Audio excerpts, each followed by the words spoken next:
एक गांव में राम नाम का एक व्यक्ति रहता था। वह बहुत धनी था और उसके पास बड़े बड़े खेत, कई जानवर और सुंदर मकान था।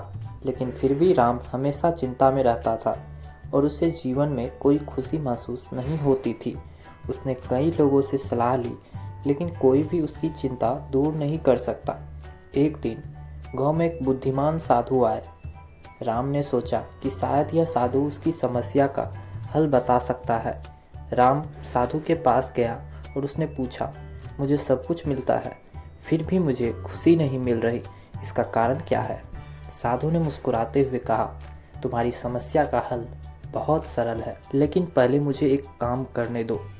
तुम अपने घर का सबसे कीमती सामान चुनकर मेरे पास लाओ।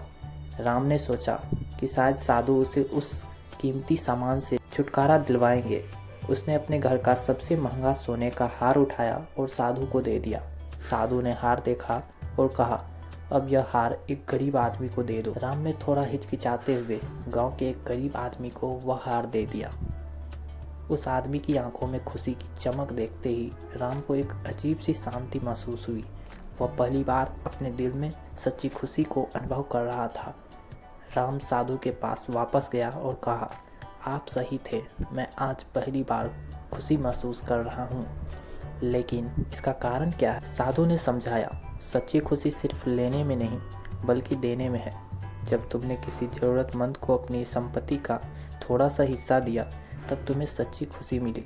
जब हम दूसरों की मदद करते हैं और उनकी ज़रूरतों का ख्याल रखते हैं, तो हमारे दिल की वास्तविकता आनंद मिलता है।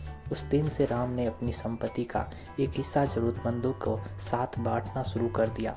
अब वह पहले से अधिक खुश और संतुष्ट महसूस करता था, क्योंकि उसने सच्ची खुशी का राज समझ लिया था। शिक्षा: सच्ची खुशी पाने के लिए हमें दूसरों की मदद करनी चाहिए और अपनी संपत्ति या समय का कुछ हिस्सा उनके साथ साझा करना चाहिए जिन्हें उसकी ज़रूरत हो।